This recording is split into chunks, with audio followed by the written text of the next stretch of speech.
Nebraska enters a very critical year from Matt Rule. He stands at a 500 record overall at Nebraska. And to put it frankly, Matt Rule's been, so far, kind of a disappointment, just like Mike Riley and Scott Frost. Maybe that's a little too harsh, but you get what I'm saying. Like, he has not lived up to what we thought was the correct expectation, or like the standard that we set. So, Matt Rule, like I said, very important year for him. And now I saw this like on 3, I believe is who it was. They released this list of teams who they thought fans were high on, or just people were high on a year early. And Nebraska was number 4. So that is some hype around the program entering 2026. But anyway, that doesn't change the fact this is a very important year for Matt Rule. If he does bad, then he's gonna have a very rough season entering 2027. But anyway, so today's video, I wanted to talk about the 5 main players that Nebraska needs to improve if we want to have a successful year entering 2026. So without any further ado, let's get straight into it. So first off, you got Riley Van Poppel. You know him, you love him. Good old Riley Van Poppel out of Argyle, Texas. So Riley Van Poppel, he's been a bit of a disappointment. And why has he been a disappointment? I think the answer is pretty simple. Terry Braden came in here and got his mitts on our defensive line, and that kind of ruined our defensive line. Just saying. I mean, all due respect to Terry Braden, but I mean, he kind of hurt Nebraska a little bit. So, with that being said, though, Van Poppel still has a lot of time to improve. Okay, he's still got, 2 years ahead of him. He could still be a good defensive lineman for Nebraska. It just all will depend on the development that Corey Brown can do for him, but also how long Corey Brown's even here, because if a bunch of assistants keep leaving Nebraska, we're really going to be in a tight jam, because that's just instability. It's like a revolving door coaching carousel of coaches, and we can't have that. So Riley Van Poppel's the first guy on this list because he's got to get his act together. He's going to be a junior. He was a highly touted recruit out of high school, and he showed flashes like in 2023, his first year, and then they redshirted him, and then after that, because of Terry Braden, he hasn't been good. Like, sophomore year, he was not good because of the coaching of Terry Braden, and that proved to be very unfruitful.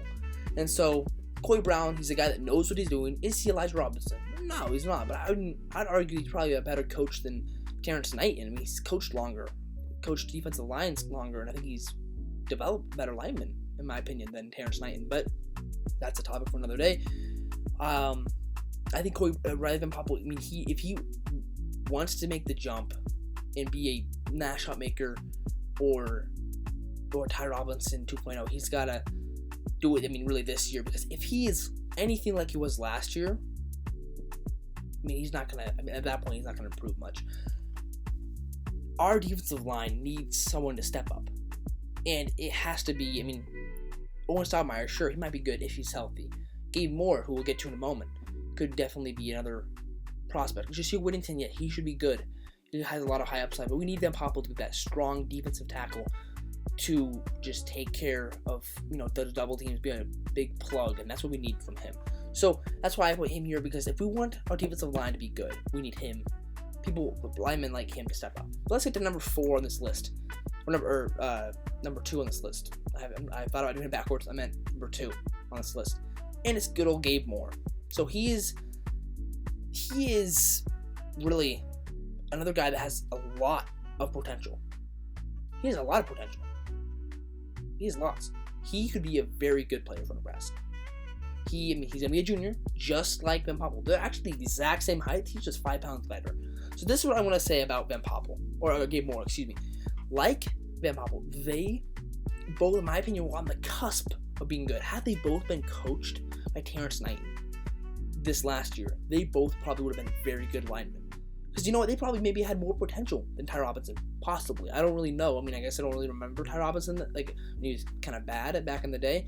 But for sure, these guys could be absolute monsters for Nebraska. And I think with the right coaching, and I think Corey Brown, he himself said that he's taking Gabe Moore under his wing because he has so much high upside. And I'm glad we kept him because he has a lot of potential. But like Van Poppel, they both need to get into the 300s if they want to compete, because they need to be like 310, like hopefully if they want to be good for Nebraska this year. But we'll see what happens. Anyway, so very much so looking forward to seeing what Gabe Moore can do, but he needs to be good. He needs to be. Maybe him and Van Poppel will be like this dynamic duo like Ty Robinson and Ash Hutmaker were, for a couple of years. And if that's what if they can do that, that'll be very, very good for Nebraska. I'm hoping this happens, and we need him to step up. But anyway, number 3, Williams Nwaneri. Yes, sir, Mr. Williams Nwaneri. And, he's an edge rusher out of Lee's Summit, Missouri. He has so much potential, it's not even funny. I mean, he could be the next Randy Gregory if he's coached properly, and that's the big if. I mean, Terry Braden, he was a very bad coach. I could say this again and again and again.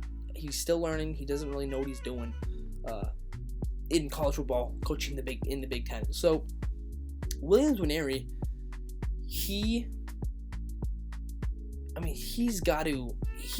showed flashes here and there. He just couldn't really get tackles, it seemed like. He definitely showed, potential. Shows that he has talent. He just needs to improve.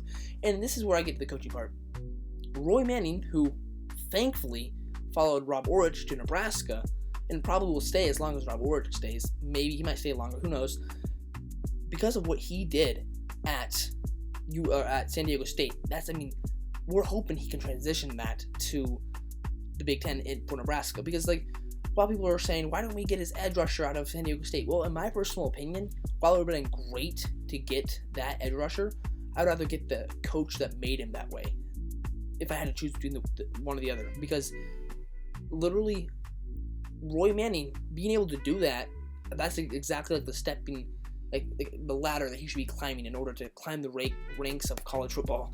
And I think that being able to just coach at that level is definitely a step in the right direction for Roy Manning. And I think he should be able to transition that to Big Ten. Nwaneri, he's a guy who has so much potential. Kate Petchock, even Willis McGahee. There's definitely guys on that list that could totally be very good players. And so Nwaneri, he's got to step up. He's got to improve in run blocking. He's got to get more sacks. 2.5 sacks isn't really acceptable for an edge rusher. You got to do a little better than that. But we'll see what happens. I am confident that he should improve, and I think he will. But let's get to number 2. You know him, you love him. And I should say, up to this point, you've noticed that you've definitely noticed that all 3 of the guys that need to improve on my list are defensive linemen. So it kind of shows you how bad our defensive line was last year. Just wanted to point that out. But now we get to Ja'Cory Barney. So Ja'Cory Barney, he was a very highly touted recruit out of Florida City, Florida. And let me tell you something, okay? Barney, this is not meant to be a diss on him. He's overrated, okay? He is overrated. You listen to the spring game, Kenny Bell and Chris Vosters are talking like he's some All-American receiver. He is, okay? He literally isn't. I like Ja'Cory Barney. I think he's got a lot of potential. I'm not trying to diss on him. He's a great player. He's just young and he's developing. He's a work in progress. But let me tell you what I mean, when I say he's a work in progress. I just take a look at his weight, for example. He's only 170 pounds. That's as much as me, okay? He's taller than me. I'm about 5'10", and I weigh 170. If he's 170 and he's 6 foot, that kind of tells you that he should be a little bit heavier, especially since they're playing against big old horses. That's why against Iowa, he would get just bullied and then he'd fumble it, or he gets touched barely on his shoe and he gets knocked over. Just to give you a little idea of how much he should be weighing, let's talk about Isaiah Hunter for a second. He's the same age as Ja'Cory Barney. I think he did redshirt, so he might be a year older, but he weighs 210 pounds. So that's pretty good. Or even take Quasi Gilmore. He's definitely the same age, or not definitely, he's around the same age as Ja'Cory Barney, and he's 195 pounds. That's 25 pounds heavier. That's definitely a big difference. He's got to start eating like his life depends on it, which I think he already is. He looked better in the spring game. The receivers, they have got to, they've got to be consistent throughout the whole year. And I think Ja'Cory Barney, he could be a very good player for Nebraska. And I think he could be next year. I think it just takes development, and that's all it really is. That's why I think, like, Joey Barney, I think he just needs to get stronger. That's his biggest thing. I think he could be a great receiver. And I think he's good. I mean, he showed great catches, and I think his pass catching is great. He just needs to get stronger. That's all it is. Because he can't weigh 170 as a Big Ten wide receiver. Anyway, before we get to number 1, which obviously you guys can read out on the screen, you know who that is. But before we get to number 1, I want to mention a couple notable mentions who I think for sure should be on this. Should are not on this list, but like should be improved. That I didn't put on this list, but definitely should be improved. That starts with good old Cam Lenhart. I mean, Cam Lenhart's got to improve. I mean, he's kind of been a on the fritz sort of guy. He's never been good. Like he showed his best season statistically was his freshman year. Like you don't want to be like that, buddy. So he's got to keep improving. I think with the right coaching and Roy Manning, he will improve. I think just like Van Poppel, they fell victim to the fact that they were just a little younger than everyone. Like they were a little younger than when Terrence Knighton was there. So by the time they actually were old enough to really benefit from his coaching, particularly Van Poppel, he was already gone. Now, of course, you had James Williams, who's a sophomore and the second leader in. He was the second, or had the second most sacks on the team in 2024, second only to Ty Robinson. So that's something insane. But I mean, you just gotta. I mean, there are obviously some players that just don't benefit, I guess, from the same coaching as others do. But Lenhart, I mean, he's a guy that definitely needs to improve. He has to. I mean, our edge group has got to be better than what it was last year. It was not acceptable. It was not. And so Lenhart's got to improve. And also, I mean, like, take Anthony Jones. I mean, he's a guy that's been in college football for 5 years. And, I mean, he's at this point, he's not going to improve too much. But he can improve still. That being said, he still can improve. And I think he's putting in the work. And I think he certainly brings experience. And I think he could be a good player for Nebraska. So, but he's just got to keep improving. And he's got to show why he should start on this roster. But anyway, I mean, other notable mentions, I mean, like our running backs, not any one in particular, like all of them really have to step up and improve. I mean, they're not going to be like Emmett Johnson 1 year, Rome was built in a day, or even a year, but they've all got to improve if they want to be anywhere close to where Emmett Johnson was when he was obviously drafted. Let's get to number 1, and that is good old Anthony Calandria. So, Anthony Calandria, he's the biggest X factor on this entire roster, because if he's like Jeff Sims, which I might add that he had similar enough turnover frequency as Jeff Sims, that makes me worried. If he does that, we're gonna be in trouble. Okay, that's all I'm trying to say. If Calandria is anything like Jeff Sims, that's gonna be bad. And by that I mean in the turnover margin. If he's like him as a runner, that's okay. We'll take that. But as a passer that can turnover problems, you can't be like Jeff Sims. You can't. Now, of course, our team is so much different than it was in 2023. It goes without saying. We have better receivers, a better offensive line. I think we have, probably better tight ends. Well, at least a good tight end, equal to roughly. We have, I would say, equal to a better running backs. I think we just are a better team. This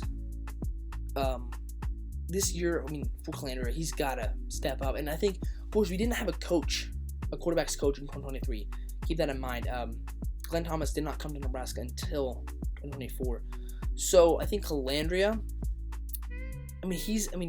with Glenn Thomas at the helm, this better help him out a little bit, like help him improve in his turnovers. So that is a fact that still bothers me. And of course, like you heard that, I've heard that Dana Holgerson is like kind of adjusting his scheme, like to a little bit, or like kind of simulating Dan Mullen's scheme that Anthony Calandria was familiar with at UNLV. So that is good news, obviously. So here's the deal, though. Okay, if Calandria is like good for Nebraska, like if Glenn Thomas helps him take it to the next level and he's a absolute beast for Nebraska, then that's great. I think Nebraska could be a very dominant team this year. But if Calandria is, and this is kind of what I predict, he's decent, but he isn't like Like, I think he's going to be good, but he's not going to be, like, great, and he's not going to be trash like Jeff Sims. I think he's going to be kind of like a Tommy Armstrong, in my opinion. He shouldn't be. I wouldn't like him to be, but he's going to be kind of like a Tommy Armstrong, where you're kind of all highlight sort of guy, where, like, yeah, you complete 11 passes for 28, but 4 of those are touchdowns, and 2 of them are interceptions, so that leaves only 5 ordinary completions. So, like, I think he's going to be kind of like that, kind of high highs, low lows. But the nice thing about Calandria is he fits the scheme, and he also, you know, he's just mobile, which those are 2 things that Raiola just didn't do. So this is where I think Calandria, he should be able to be a good player for Nebraska. All right, guys, that's it for me today. I will see you guys in the next one. Let me know what you guys think in the comments below. Do you guys think that Gabe Moore, Riley Van Poppel, Williams Nwaneri, Jacoby Barney, Anthony Calandria are 5 guys that must improve if Nebraska wants to take the next step in 2026? Let me know what you guys think in the comments. Until next time, go Big Red and go Matt Rule.